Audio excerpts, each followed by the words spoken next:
عدد خلقه ورضا نفسه وزنة عرشه ومداد كلماته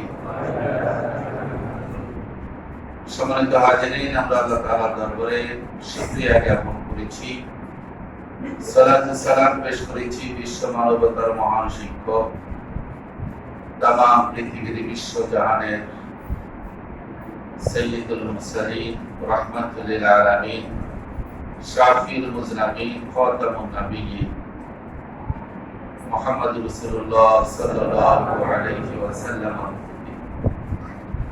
তামাম দুনিয়ার নিপীড়িত, নির্যাতিত, শোষিত, বঞ্চিত, অসহায়, বিপন্ন মানুষের পরম প্রিয়, বিশ্বস্ত বন্ধু, আপনজন এবং বিশ্ব মানবতার মুক্তির জন্য আজ থেকে ১৫০০ বছর আগে তিনি যে সকল কার্যক্রম, যে সমস্ত কর্মসূচি এবং যত রকমের সুন্নাহ তিনি এই পৃথিবীতে মানুষের সামনে উপস্থাপন করেছেন, বিশ্ববিধাতার পক্ষ থেকে আদিষ্ট হয়ে আজও অবধি শুধু নয়, কিয়ামত পর্যন্ত শত কোটি কোটি বার সব প্রমাণিত বিশ্ব নবীর কোন একটি আমাল, কোন একটি কর্মসূচি, কোন একটি ইবাদত, কোন একটি সুন্নাত মানবতার জন্য ক্ষতিকর প্রমাণিত হয়নি, বরং দিক দিগান্ত ব্যাপী এক কল্যাণ, মঙ্গল আর কল্যাণ দ্বারাই পরিপুষ্ট হয়েছে। আপনাদের কাছে কি মনে হয় নবীজির কোন সুন্নাতের মধ্যে মানুষের জন্য কোন সংকীর্ণতা আছে? কোন ক্ষতিকর কোন বিষয় রয়েছে? ইসলামে যা হালাল করেছেন তার মধ্যে মানুষের অমঙ্গল আছে? ইসলাম যা হারাম করেছে তার মধ্যে মানুষের অমঙ্গল আছে, এবং যা অমঙ্গল, যা ক্ষতিকর, তাই হারাম। এক কথায় আজকে চ্যালেঞ্জ দিয়ে বলতে পারি যে ইসলাম সেগুলো কি হারাম করেছে যা মানুষের জন্য, বিশ্ববাসীর জন্য, সভ্যতার জন্য, উন্নতি অগ্রগতির জন্য, সুখ স্বস্তি শান্তির জন্য, নিরাপত্তার জন্য যা ক্ষতিকর, ইসলাম তাই হারাম করে দিয়েছে। কথা বলো ঠিক কিনা? ইসলাম নিরাপত্তাকে অনেক বেশি গুরুত্ব প্রদান করেছে। নিরাপত্তাকে ইসলামের প্রথম প্রয়োজন, আমরা জন্ম থেকে সর্বপ্রথম এই দুনিয়াতে ভূমিষ্ঠ হই, জন্মগ্রহণ করি, তখন আমাদের প্রথম চাহিদা হয় খাদ্য। একটা শিশু ওয়া ওয়া করে কাঁদে, তখন তার জন্য নির্ধারিত আল্লাহর পক্ষ থেকে সেই কুদরতি নিয়ামত মায়ের বুকে আগে থেকে রিজার্ভ করে রাখা, সঞ্চয় করে রাখা, সেই তরল, সুষম এবং সুপেয় এবং স্বাস্থ্যসম্মত, তার বুদ্ধিদীপ্ত সুন্দর মানুষ এবং মরণশীলতা নিয়ে বেড়ে ওঠার জন্য পরিমিত খাবারটুকু, না গরম, না শীত, না ঠান্ডা, না একেবারেই গরম, বরং সহনশীল, এই খাবারটুকু যিনি সরবরাহ করেছেন তিনি কে? আল্লাহ। শিশু যখন কাঁদে তখন এই খাবারটা তার মুখে দিলেই তার কান্না থেমে যাবে। বোঝা গেল এই পৃথিবীতে মানুষের সর্বপ্রথম চাহিদা হলো খাদ্য। আমরা এই দুনিয়াতে প্রথম নিমি খাবার গ্রহণ করেছি, কিন্তু তার আগেও সবচেয়ে মৌলিক চাহিদা হলো নিরাপত্তা। নিরাপত্তা এবং শান্তি, এটা হলো সর্বপ্রথম চাহিদা। হযরত ইব্রাহিম আলাইহিস সালাম খানায়ে কাবা নির্মাণ করলেন, তার আলে আওলাদদের জন্য দোয়া করলেন। করেননি দোয়া? কি বলেন, দোয়া করছেন না? খানায়ে কাবা নির্মাণের পরে তিনি দোয়া করছেন না? উম্মতের জন্য, তার সন্তানদের জন্য কি তার দোয়া নেই? দোয়া আছে। কত রকমের দোয়া করেছেন। তার মধ্যে একটি দোয়া আমি আপনাদের সামনে আজকে পেশ করব। ইব্রাহিম আলাইহিস সালাম যে দোয়া করেছেন, এই দোয়াটি আমাদের দেশের বড় বড় নগরীতে রাজুক ভবনে এই দোয়াটা আছে। রাজুক ভবনে দোয়াটি আছে। ঘড়ি আছেন একটা রাজুক ভবনে? একটা ঘড়ি আছে। এটা ঢাকা মহানগরীর জন্য শুধু নয়, সারা বাংলাদেশের টাইম, স্ট্যান্ডার্ড টাইম মেইনটেইনের জন্য একটা মডেল ঘড়ি।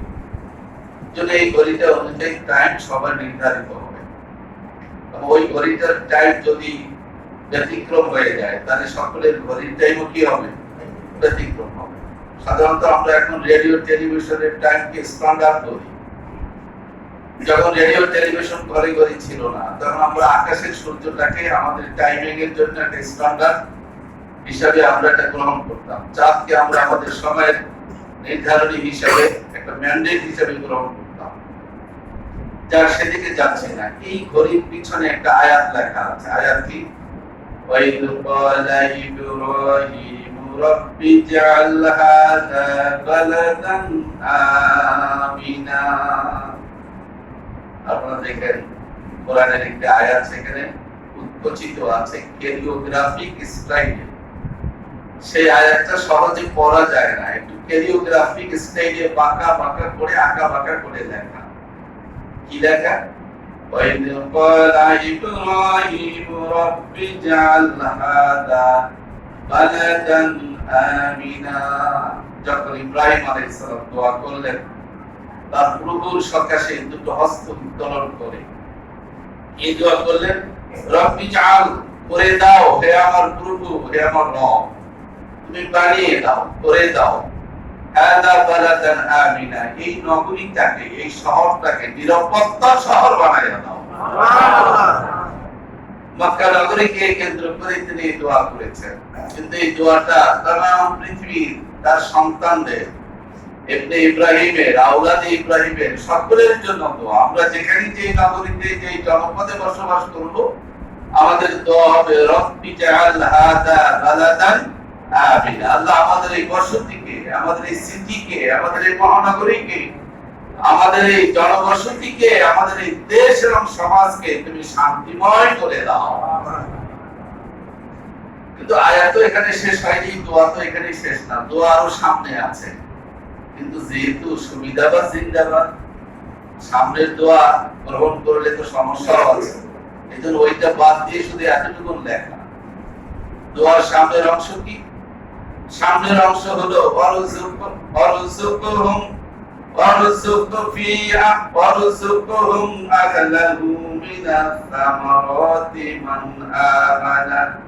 বিল্লাহি ওয়াল ইয়াউমিল আখির। এবং এই জনপদের লোকদেরকে, মহানগরীর মানুষকে শুধু শান্তি দিলেই হবে না, নিরাপত্তা দিলেই হবে না, আর একটি মৌলিক চাহিদা আছে, খাদ্য। তুমি ফলমূল দ্বারা, তোমার পক্ষ থেকে রিজিক দ্বারা, ফল ফলাদি দ্বারা তাদের খাদ্যের ব্যবস্থা এবং সংস্থানও করে দাও। একদিকে নিরাপত্তা চাইলেন, পাশাপাশি আবার কি চাইলেন? খাদ্যের কথাও বললেন। কি দিয়ে? ফলমূল দিয়ে। কাদেরকে খাদ্য দিন? মান আমানা বিল্লাহ, যারা ঈমান আনে আল্লাহর উপরে, ওয়াল ইয়াউমিল আখির, এবং আখিরাতের উপরে ঈমান আনে। তাহলে মুমিনদের জন্য এই মহানগরীটাকে তুমি নিরাপদ মহানগরী বানাও, আর তাদের জন্য পর্যাপ্ত প্রভূত পরিমাণের ফলমূল দ্বারা রিজিকের বন্দোবস্ত করে দাও। আল্লাহুম্মা আমিন বলতে ইচ্ছা করে না? এই আয়াতটা যে আমাদের রাজুক ভবনে লেখা আছে, এটা বলতে আপনাদের বিশ্বাস হয় নাই? ওদের দেখেনও নাই? এই ব্যাটারি ডাউন হয়ে গেছে, তো এটা খেয়াল রাখবেন। তো এইটা দেখেছেন, আপনারা অনেকে দেখেছেন। কোথাও যখন যাবেন, সফরে বের হবেন, তখন দেখতে হয়। এই দেখাটা সুন্নাহ, দেখা থেকে শেখা আছে, দেখা থেকে কি আছে? শেখা আছে। সফর থেকে শিক্ষা, ইবরাত হাসিলের জন্য আল্লাহ সফর করতে বলেছেন। যদি আপনি যখন কখন ঘুরতে যাবেন, তখন আল্লাহর সৃষ্টি দেখবেন, চাঁদ দেখবেন, আকাশ দেখবেন, সমতল জমিন দেখবেন, আলো দেখবেন, বাতাসের অক্সিজেন নিয়ে ভাববেন, গবেষণা করবেন, আল্লাহর তৈরি দেখবেন, মানুষের তৈরি দেখবেন, দুটোর মধ্যে ডিফারেন্ট চিন্তা করবেন যে আল্লাহর যে কোনো তৈরি কত টেকসই। আল্লাহ গাছের যে রং দিয়েছে পাতার মধ্যে, এই রং উঠে না, চলে যায় না। আর মানুষ যে রং করে, এই রংটা কি কদিন পরে হালকা হয়ে যায়, মেলান হয়ে যায়, চলে যায়। আল্লাহর দেওয়া রং কি কোনো মেলান হয়? আল্লাহ তো আকাশ এবং জমিন কত পারফেক্ট, কত সুন্দর, কত সাবলীল, এগুলো নিয়ে ভাবতে হবে। তো আমার আলোচনার বিষয় হলো যে আয়াতের একটি অংশ আমরা ওখানে লাগিয়েছি, আরেকটা অংশ লাগাই নেই। কারণ ওখানে ঈমানের কথা বলা হয়েছে। ইব্রাহিম আলাইহিস সালাম দোয়া করেছেন যে আল্লাহ তুমি এই মহানগরীকে, এই জনপদকে নিরাপত্তার জনপদে পরিণত করো এবং ফলমূল দিয়ে তাদের খাবারের ব্যবস্থা করো। কাদের জন্য? যারা ঈমান এনেছে। কার উপরে? আল্লাহর উপরে, আখিরাতের উপরে। দুটো জিনিস তিনি এখানে এনেছেন। মান আমানা বিল্লাহি ওয়াল ইয়াউমিল আখির। মান আমানা বিল্লাহি ওয়াল ইয়াউমিল, সবাই বলুন মান আমানা বিল্লাহি ওয়াল ইয়াউমিল আখির। কারণ কোন নগরী শান্তির নগরীতে পরিণত হতে হলে শান্তির মানুষ দরকার, চরিত্রবান মানুষ দরকার, সুশীল মানুষ দরকার, আখলাকি সুন্দর সুসভ্য জাতি দরকার। আর সুন্দর মানুষ, সুন্দর জাতি, সুন্দর চরিত্র কখনো আল্লাহর প্রতি ঈমান এবং আখিরাতের ভয় ছাড়া তৈরি হতে পারে না। চোর যদি আখিরাতের অবিশ্বাস অন্তরে তার থাকে তাহলে সে চুরি করতে পারে না। আল্লাহকে যদি ভালোবাসে, মহব্বত করে, তাহলে সে মানে ভেজাল দিতে পারে না। আল্লাহকে যদি ভালোবাসে, মহব্বত করে, তাহলে ওজনে কম দিতে পারে না, ঘুষ খেতে পারে না, সুদ খেতে পারে না, ধর্ষণ করতে পারে না, জেনার বিচার করতে পারে না, মাদক সেবী হয় না, মাদক সাপ্লাইয়ার হয় না। আমাদের ঢাকা মহানগরীতে কিছু অশান্তি আছে কিনা? দুর্নীতি আছে কিনা? সুদ আছে কিনা? ঘুষ আছে, সুদ আছে, দুর্নীতি আছে, চোরাচালানি আছে, ধর্ষণ আছে, হাইজ্যাক আছে, রাহাজানি আছে, লুটপাট আছে, অগ্নিসংযোগ আছে, অন্যায়ভাবে হত্যা এবং প্রহার আছে, জুলুম আছে, স্মাগলিং আছে, মাদকতা আছে, মাদক পণ্য সাপ্লাই আছে, চোরাচালানি আছে। ছোট্ট ছোট্ট বস্তি ঘরগুলো ইচ্ছাকৃতভাবে পরিকল্পিতভাবে জ্বালিয়ে ছাই বর্ষা করে দেওয়ার ষড়যন্ত্রকারীরাও আছে। তাহলে যত দোয়া করি, এই চরিত্রের মানুষ যদি কোনো নগরীতে থাকে, সেই নগরী কি শান্তির নগরী হতে পারে? তাহলে শান্তির নগরী হতে পারে না এই চরিত্রের মানুষ থাকলে। তাহলে মানুষগুলোর চরিত্র ভালো হতে হবে, এগুলির বিপরীত হতে হবে। নামাজি হতে হবে, চরিত্রবান হতে হবে, দিনদার হতে হবে, মুত্তাকি হতে হবে, পরহেজগার হতে হবে, অন্যকে কষ্ট দেয় না, কারো উপরে জুলুম করে না, পণ্যে ভেজাল মিলায় না, ফরমালিন দেয় না, রাস্তাঘাটে কষ্টদায়ক জিনিসপত্র পথে ঘাটে ফেলে না, রাস্তার হক আদায় করে চলে, মানুষকে সালাম দেয়, মানুষকে অগ্রাধিকার দেয়, কে বিপদে পড়লে তাকে সাহায্য করে। এই চরিত্রের মানুষ তৈরি হতে হলে আল্লাহর ভয় এবং পরকালের বিশ্বাস তার অন্তরে থাকা লাগবে কি লাগবে না? থাকা লাগবে কি লাগবে না? মুহাম্মদ সাল্লাল্লাহু আলাইহি ওয়াসাল্লামের প্রিয় সাহাবী হযরত ওমর ফারুক রাদিয়াল্লাহু তাআলা আনহু, তার শাসনামলে তিনি খলিফাতুল মুসলিমিন আমিরুল মুমিনিন, জনগণের চরিত্র কেমন হচ্ছে, তার শাসনামলে নবীজির আদর্শ মানুষের অন্তরে জাগরুক আছে কিনা, মানুষ কতটা পারফেক্ট মুত্তাকি, একটু ট্রাই করার জন্য, সার্টিফিকেশনের জন্য ছদ্মবেশ ধারণ করে মরুময় অঞ্চলের শেষ প্রান্তরের এক পাহাড়িয়া অঞ্চলে চলে গেলেন। সাক্ষাৎ হলো এক রাখালে। তিনি তাকে টেস্ট করার জন্য ছদ্মবেশ নিয়ে তাকে সালাম কালাম বিনিময় করে বললেন, আমরা আছি, আসলে একটু মজা করি। কিভাবে মজা করা যায়? একটি বকরি ধরে আমরা রোস্ট করি, ফ্রাই করি, জবাই করে এখানে খাই, দুজন মিলে খুব মজার একটা খানা হবে। রাখাল জবাব দিলেন। কি জবাব দিলেন? রাজি হয়ে গেলেন? রাখাল বললেন, না, আমি মালিককে কি জবাব দেব, মালিকের সামনে কি হিসাব দেব? আরে মালিক কি দেখবে নাকি? মালিকের সামনে বলে কিসের হিসাব? না, বকরি গুলি করে উনি জমা নেবেন। তাহলে বলো যে একটা নেকড়ে বাগে খেয়ে ফেলেছে, আমার কিচ্ছু করার ছিল না। বলতেছে কে? বলতে ওমর বলতেছে। ওমর তাকে প্রস্তাব দিচ্ছে যে তুমি এইটা বলো, একটা বকরি নেকড়ে বাগে খেয়ে ফেলেছে, বাস লেখা চুকে যাবে, আর কোনো সমস্যা থাকবে না।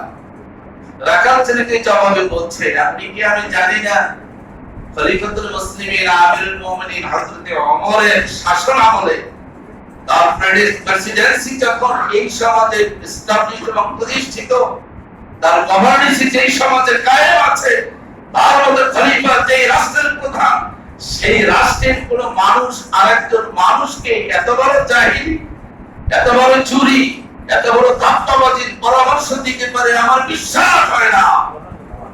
আপনি কে? এই জনপদের কেউ হতে পারেন, এটা আমি মানতে পারি না। এর ভিতর কত অন্যায়, এর মতো জুলুম আর কি হতে পারে? আপনি কি প্রস্তাব দিয়েছেন? আমি মালিককে না হয় এটা বলবো, কিন্তু এই মালিকের পিছনে আরো একজন বড় মালিক আছে। এই মালিককে দেখলে খেয়ে ফেলেছে তার বক্তৃতা বলে আমি তাকে সান্ত্বনা দিতে পারলো, বুঝ দিতে পারলো মহামহিম আল্লাহ সুবহানাহু ওয়া তাআলা, যিনি সদা আলিম, যিনি সদা সামিউন, যিনি সদা সর্বদা বাসীর, তার চোখে ফাঁকি দেওয়ার ক্ষমতা এই পৃথিবীর কারণ নাই, এমনকি খলিফাতুল মুসলিমিন ওমরের এই ক্ষমতা নেই। সুবহানাল্লাহ দিতে পারে হযরত ওমর রাখালকে বুকে টেনে ধরলেন, বাবা আমি সেই খলিফাতুল মুসলিমিন, আমি ওমর, যার প্রেফারেন্স তুমি দিচ্ছিলে, আমি আসলে এই প্রস্তাবটা দিয়েছি তোমাকে জাস্টিফাই করার জন্য, তুমি কতটা আল্লাহকে ভয় করো। তাহলে একটি জনপদ বালাদান আমিনা হওয়ার জন্য সেই জনপদের রাস্তাঘাটের উন্নয়ন হলেই চলবে না, জনপদটাকে তিলোত্তমা মহানগরী বানালি চলবে না। আকাশ চুম্বি গগন বিতারী অট্টালিকা, বুরুজ, বড় বড় পাহাড় সম অট্টালিকা, দালান কোঠা, অত্যাধুনিক অবকাঠামো নির্মাণ করলেই শান্তিময় জনপদ হয়ে যায় না। শান্তিময় জনপদ হওয়ার জন্য দুটি চরিত্র লাগবে, একটা হলো আল্লাহ এবং নবীর বিশ্বাস, আর একটা হলো পরকালের প্রতি ইয়াকিন। এজন্য ইব্রাহিম আলাইহিস সালাম দোয়া করেছেন, আল্লাহ তুমি আমার এই জনপদের লোকদেরকে কি করো, শান্তি দান করো। এখানে রিজিকের কথা আগে বলছেন না শান্তির কথা আগে বলছেন? দোয়াটা আবার পড়ি, দেখুন মিলিয়ে দেখুন। দোয়াটার মধ্যে তিনি বলেছেন, রব্বি জাআল হাযা বালাদান আমিনা, নগরীটাকে শান্তির নগরী বানায়া দাও। প্রথমে বলা হয়েছে নিরাপত্তার কথা, শান্তির কথা, সাকিনা এবং সালামতির কথা। দুই নম্বরে জাতির পিতা ইব্রাহিম দোয়া করেছেন, ওয়ারযুক আহলাহু মিনাস সামারাত, এবং শান্তি দিলেই তো হবে না, নিরাপত্তা দিলেই হবে না, খাদ্য প্রয়োজন। রব্বুল আলামিন সেই খাবারটা তোমার পক্ষ থেকে ফলমূল পাঠাইয়া ফলমূল উৎপাদন করে পর্যাপ্ত খাবারের ব্যবস্থা করে দাও তাদের জন্য। মান আমানা বিল্লাহি ওয়াল ইয়াউমিল আখির, যারা তোমার উপরে ঈমান আনে এবং পরকাল বিশ্বাস করে নেয়। সুবহানাল্লাহ। আয়াতের বাকি অংশ আল্লাহ রাব্বুল আলামিন একটু সংযোজন করলেন। আল্লাহ বললেন, ঠিক আছে আপনার দোয়া আমি এভাবে কবুল করব, তাহলে আমারে যারা মানে না আমি ওই বেঈমান গুলারে কি তাহলে আপনার দোয়া অনুযায়ী একেবারে অভুক্ত রেখে দেব? আল্লাহ তখন দোয়াটাকে আর একটু সুন্দরভাবে রেকটিফাইড করে দিলেন, অ্যামেন্ডমেন্ট করলেন, নবায়ন করলেন। আল্লাহ রাব্বুল আলামিন বললেন, তবে আপনার দোয়া তো ঠিক আছে, আমাকে যারা অবিশ্বাস করে পরকাল মানে না ওই কাফির মুশরিকদেরকে শান্তি না দিলেও আমি কিন্তু একটু খাইতে দেব ততদিন পর্যন্ত এই দুনিয়ায় তাদের হায়াতটা আছে। আল্লাহু আকবার। তাদেরকে কিঞ্চিত খেতে দেব, একটু তাদের তো খেতে দেব, এই দুনিয়াটাকেই খাওয়ার শেষ জায়গা আমি বানাইয়া দেব। এরপরে আর কোনো খাওয়া দাওয়া, কোনো শান্তির নাম নিশানাও তারা পাবে না। তাহলে প্রথমে নিরাপত্তা, এরপরে রিজিক। একটা সন্তান প্রথমে মায়ের কোল হলো তার জন্য সবচেয়ে নিরাপদ বাসস্থান, এরপরে তার খাদ্য। আল্লাহ রাব্বুল আলামিন সূরা ইব্রাহিমের মধ্যে বলেছেন, ফালইয়াবুদু রাব্ব হাযাল বাইত আল্লাযী আত'আমাহুম মিন জু'in ওয়া আমানাহুম মিন খাউফ। আল্লাহু আকবার। আল্লাহ এখানে খাবারের কথা বলেছেন, এখানে নিরাপত্তার কথা বলেছেন।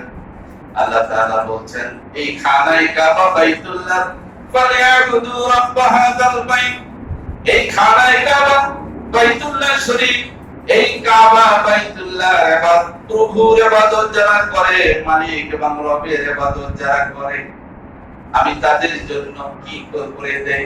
ফালইয়াবুদু রাব্ব হাযাল বাইত আল্লাযী আত'আমাহুম মিন জু', যারা রবের ইবাদত করে, খানায়ে কাবার মালিকের ইবাদত করে, আমি তাদেরকে ক্ষুধার্তকালীন অবস্থায় খাদ্য দেই।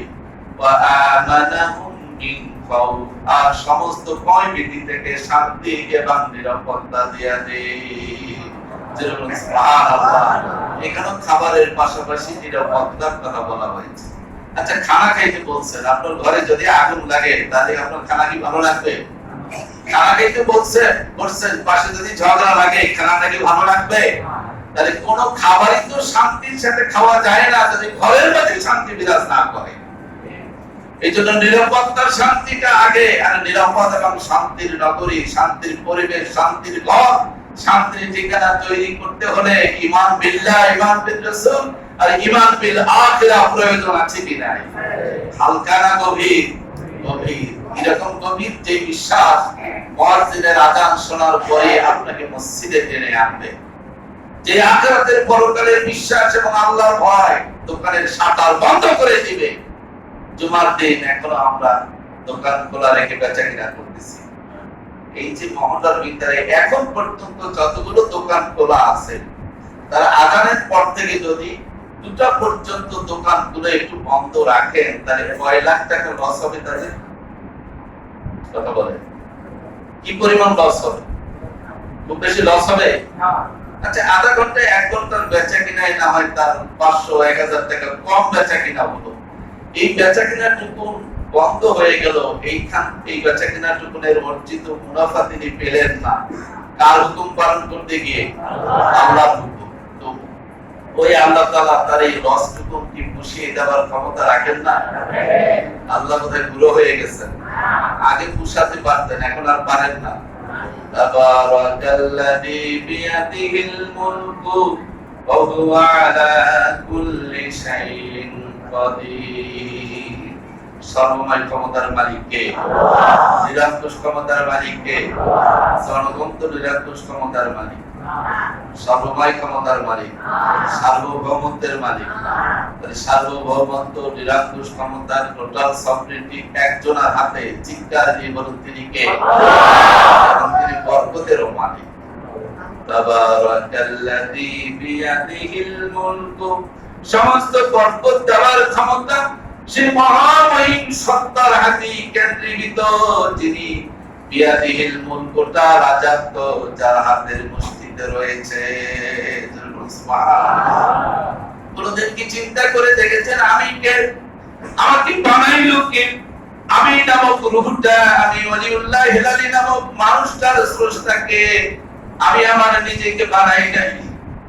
আমি আমার চোখ আমি বানাই নাই, আমি আমার নাক আমি বানাই নাই, আমি আমার অপর দেহ আমি বানাই নাই, আমি আমার মস্তক, আমি আমার দেহ, আমার পা, আমার হাত, আমার অঙ্গ প্রত্যঙ্গ, পঞ্চ ইন্দ্রিয় কোনো কিছু বানাই নাই। আমার মধ্যে এই শরীরটার মধ্যে যে রূহটা আছে, এই রূহটাও তো আমি বানাই নাই। কোটি কোটি বছর আগে প্রতিটি আমি নামক মানুষের রূহটা বানিয়েছেন কে? একটা সুন্দর পিঞ্জরা, একটা সুন্দর খাঁচা, একটা সুন্দর দেহ বৈশিষ্ট্য মণ্ডিত সুন্দর অভাবের মধ্যে রূহটা ছেড়ে দিয়েছেন কে? তাহলে আমি বলতে কিছু নাই, সবকিছু তৈরি করেছেন কে? সে আল্লাহ রাব্বুল আলামিনকে কেমন করে আমি ভুলে যাই?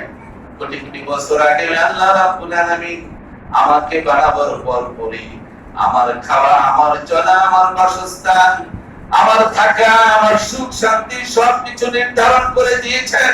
ঠিক না?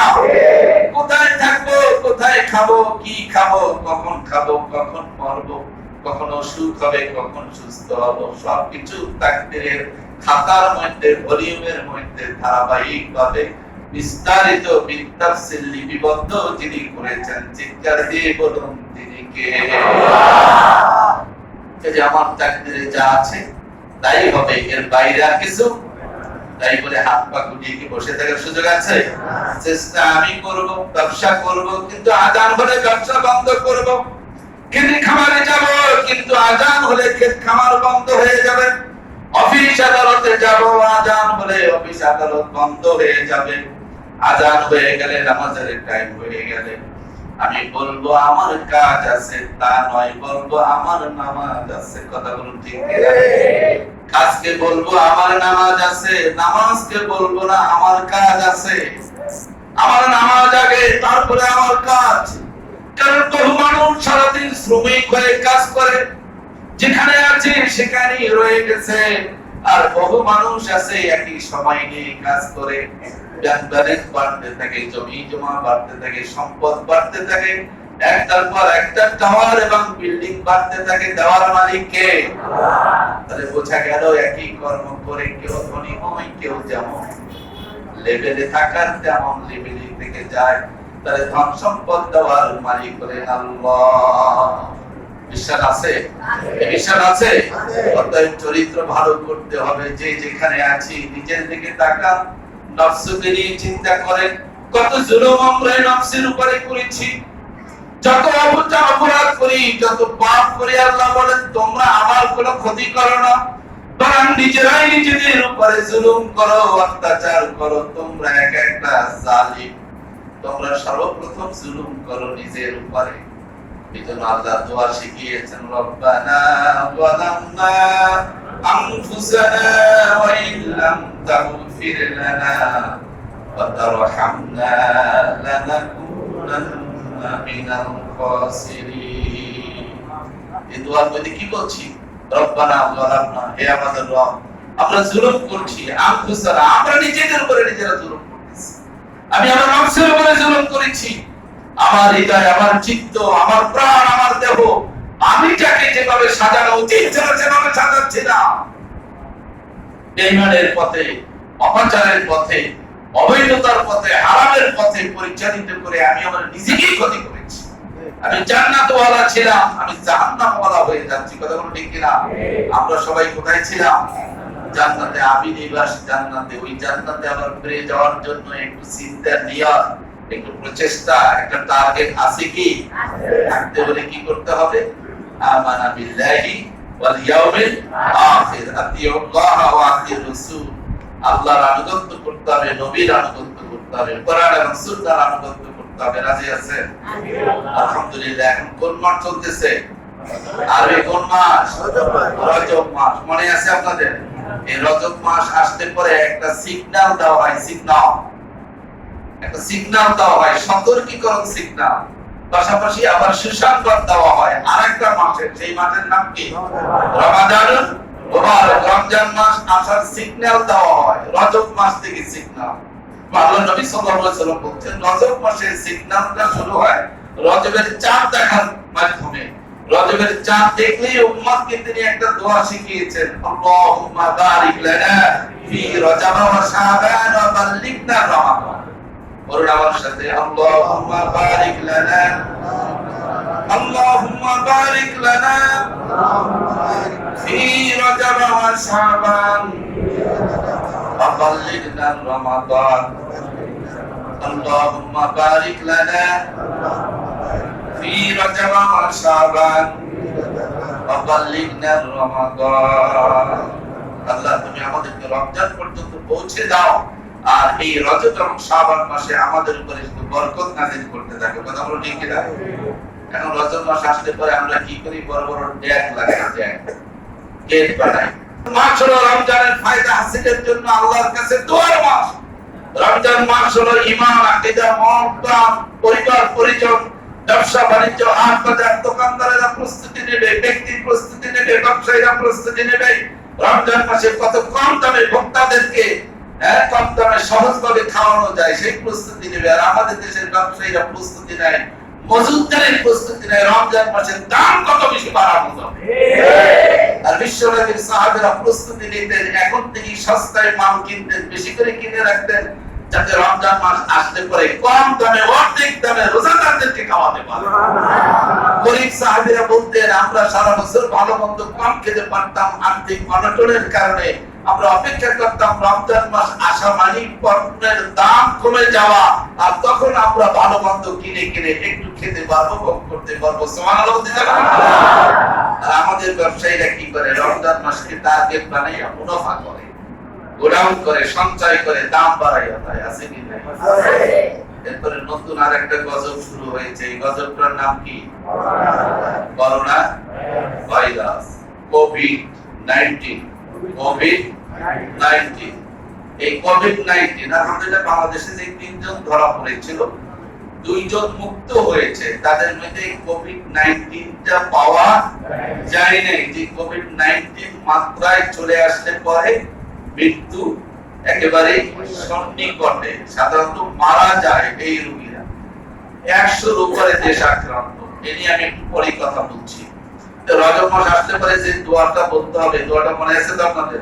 আল্লাহুম্মা বারিক লানা